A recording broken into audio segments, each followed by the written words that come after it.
Hello student, आज मैं आप लोगों को विनय के पद की व्याख्या करवाऊंगी जो कि तुलसीदास जी के द्वारा लिखा गया है।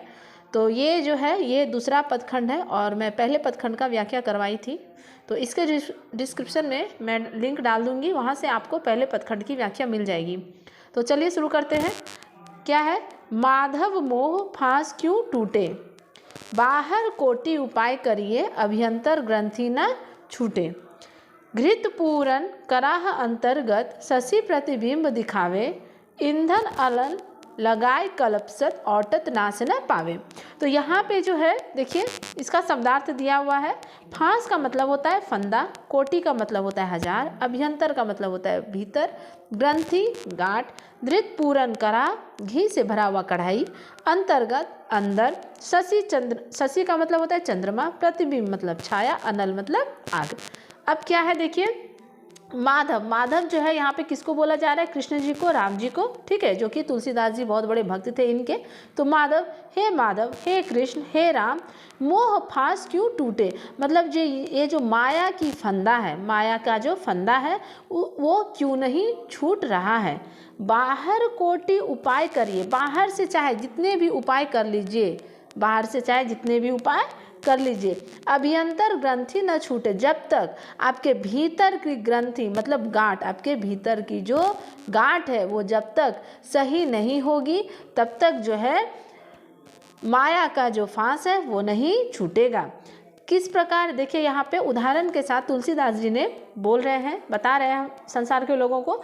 जिस प्रकार घृत पूरन कराह, घृत पूरन कराह का मतलब होता है क्या कि घी से भरा हुआ कढ़ाई, अंतर्गत मतलब अंदर, शशि प्रतिबिंब दिखावे मतलब चंद्रमा का अगर छाया उस घी से भरा हुआ कढ़ाई में दिखाया जाएगा तो ईंधन अनल लगाए कल्पसत, और हम उस कढ़ाई में कल्पों मतलब बहुत दिनों तक, ठीक है, कल्पसत का मतलब होता है कल्पों मतलब बहुत दिनों तक ईंधन लगाते रहेंगे, मतलब आग उसमें लगाते रहेंगे, औटत नाश ना पावे, और औटेंगे उसको मतलब चलाते रहेंगे, किससे?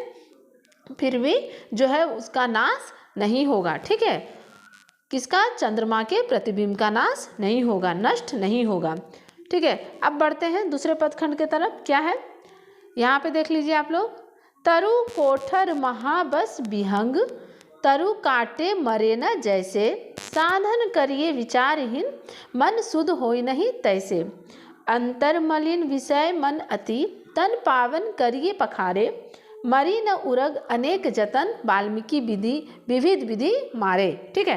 तो इसका जो शब्दार्थ है उसको देख लीजिए। तरु का मतलब होता है वृक्ष, कोठर वृक्ष में बड़ा सा बिल या जिसको छेद बोलते हैं, विहंग मतलब पक्षी, साधन उपाय, विचारहीन मूर्खता, ठीक है, अंतर अंदर की, मलिन मतलब मैला, तन मतलब शरीर, पावन पवित्र, मरी मतलब मरना, उरग सांप, वाल्मीकि सांप का घर, विविध मतलब कोशिश, ठीक है। यहाँ पे आपका जो है शब्दार्थ दिया हुआ है, इसमें इसको अच्छे से देख लीजिएगा आप लोग और अपने कॉपी में भी नोट कर लीजिएगा इस शब्दार्थ को। अब जो है चलिए अब बढ़ते हैं ये पद के तरफ, इसकी व्याख्या देख लीजिए एक बार। तरु कोठर महाबस विहंग, ठीक है। अगर एक और उदाहरण के साथ तुलसीदास जी समझा रहे हैं कि तरु मतलब वृक्ष के कोठरी में अगर विहंग, विहंग का मतलब क्या होता है? पक्षी, ठीक है, अगर पक्षी बसा हुआ है, ठीक है, कि वृक्ष के कोठर में अगर पक्षी बसा है, तरु काटे मरे न जैसे, तरु मतलब टहनी, अगर हम टहनी को वृक्ष को काट दें, ठीक है, तरु मतलब वृक्ष, अगर हम वृक्ष को काट दें तो क्या होगा? वो नहीं मरेगा, मतलब पक्षी नहीं मरेगा। साधन करिए विचारहीन, मतलब साधन चाहे जितना भी कर लीजिए, मन शुद्ध होई नहीं तैसे, जब तक आपका मन जो है वो शुद्ध नहीं होगा तब तक जो है राम की भक्ति नहीं हो पाएगी। अंतर मलिन विषय मन अति, तन पावन करिए पखारे, अगर आपका अंतर का मन जो है वो मलिन है, ठीक है, और अपने तन को आप चाहे जितनी बार पखारिए फिर भी वह जो है वो शुद्ध नहीं होगा, ठीक है।